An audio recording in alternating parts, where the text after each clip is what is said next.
Hi guys, कैसे हो आप सब। मैं हूं आपका होस्ट और दोस्त ईशान महेश्वरी और आप सभी का स्वागत है मेरे यूट्यूब चैनल EM मैथमेटिक्स पर।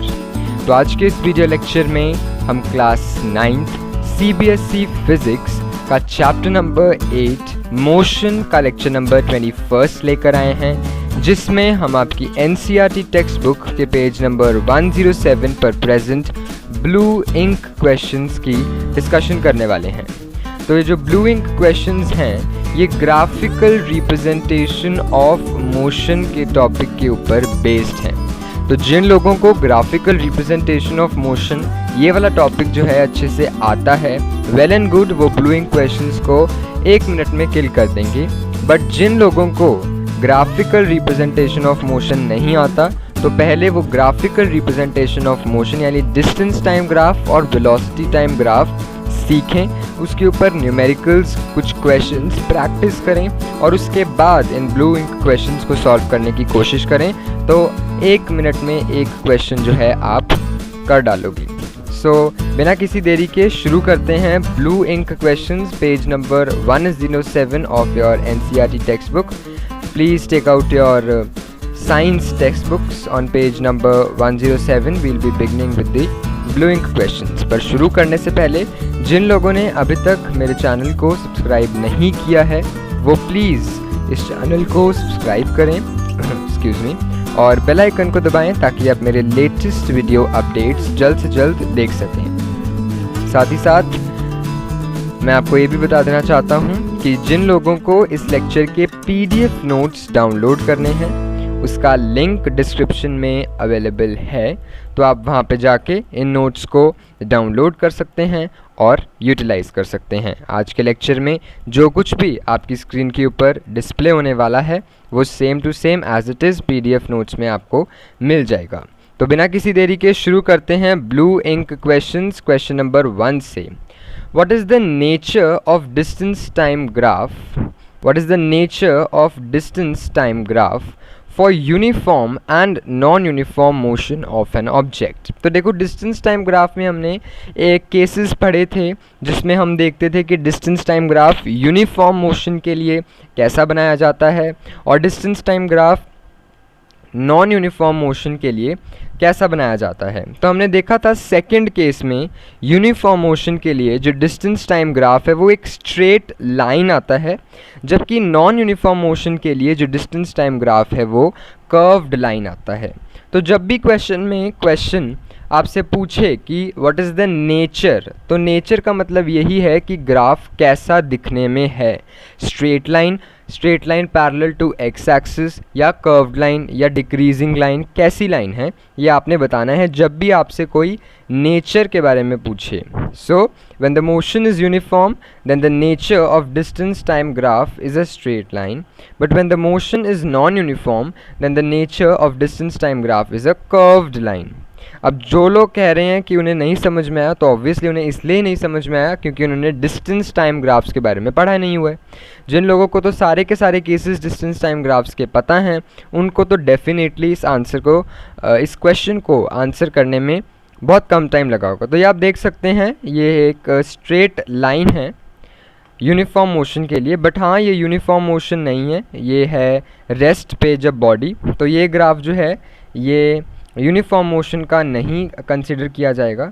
यूनिफॉर्म मोशन का ग्राफ होता है कुछ ऐसा होता है यूनिफॉर्म मोशन का ग्राफ दिखने में। ये जो लाइन है इसको यूनिफॉर्म मोशन के ग्राफ में हम कंसिडर नहीं करेंगे। यूनिफॉर्म मोशन का जो ग्राफ होता है वो एक स्ट्रेट लाइन होता है ऐसे।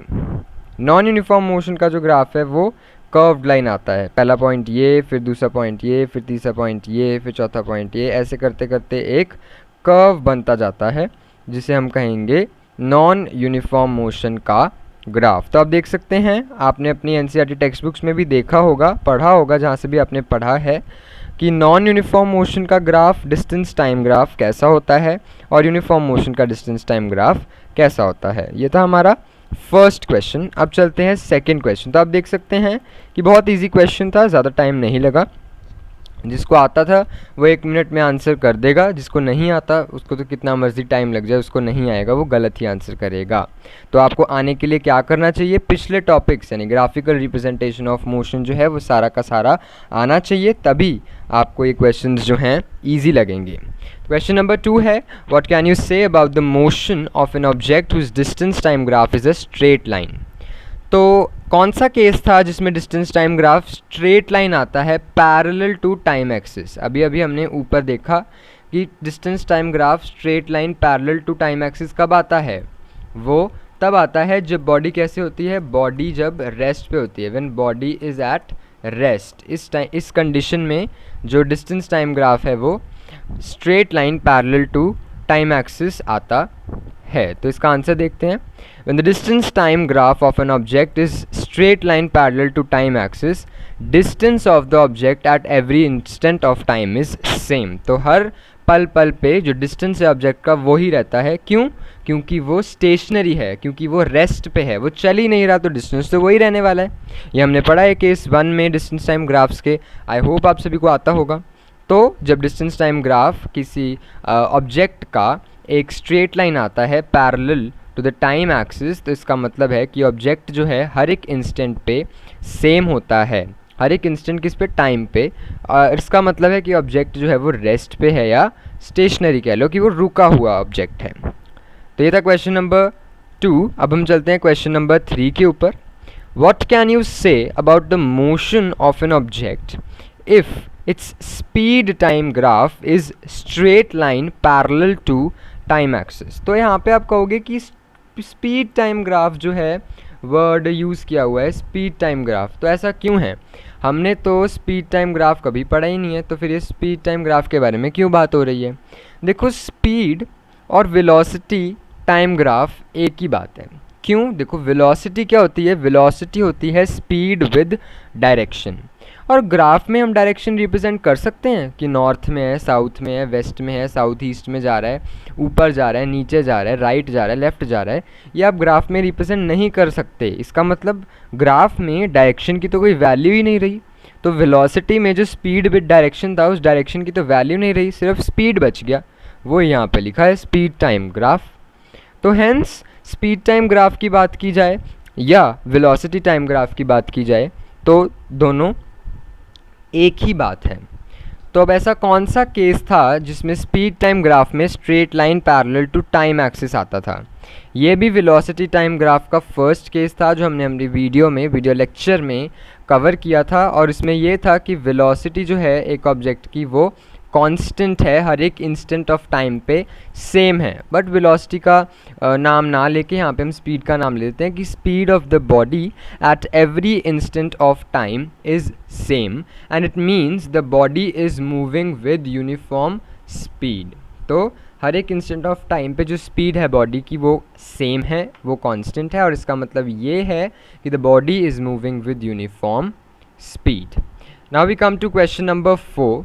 What is the quantity which is measured by area occupied below the velocity time graph? An important question, although very important question, 100% chances हैं पूछे जाने के। Area under velocity time graph क्या डिनोट करता है, ये वेलोसिटी टाइम ग्राफ में मैंने चीख के बताया था कि measure of distance travelled by the body या डिस्प्लेसमेंट। तो अगर वेलोसिटी टाइम ग्राफ में हमें डिस्टेंस या डिस्प्लेसमेंट एक बॉडी की निकालनी है तो हम उस ग्राफ के एरिया जो है जिन पॉइंट्स के बीच में हमें निकालनी है वो एरिया कैलकुलेट करके बता देंगे, हैंस हमारे पास क्या निकल जाएगा, डिस्टेंस या डिस्प्लेसमेंट। तो ये हमने अच्छे से पढ़ा हुआ है वेलोसिटी टाइम ग्राफ में। I don't think so anyone, मतलब किसी को समझ में नहीं आया होगा, तो सबको समझ में आ गया होगा। तो yes, with this we finish all the blue ink questions, चारों के चारों ब्लू इंक क्वेश्चंस थ्योरेटिकल छोटे छोटे हमने किल कर दिए हैं। और हाँ, वेलोसिटी टाइम ग्राफ में थ्योरेटिकल क्वेश्चंस यही आते हैं, असली तो न्यूमेरिकल्स होते हैं। तो न्यूमेरिकल्स की वीडियो हमने ऑलरेडी कर ली है।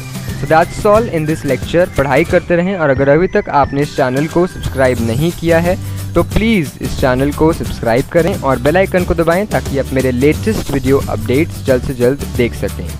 जिन लोगों को ये वीडियो पसंद आई तो इस वीडियो को लाइक करें, शेयर करें अपने फ्रेंड्स, फेलोमेट्स और क्लासमेट्स के बीच में, और अगर कोई भी डाउट है तो उसे कमेंट सेक्शन में ज़रूर बताएं। एक बार फिर से बता दूं तो इस लेक्चर के जो PDF नोट्स हैं उनका लिंक डिस्क्रिप्शन में अवेलेबल है।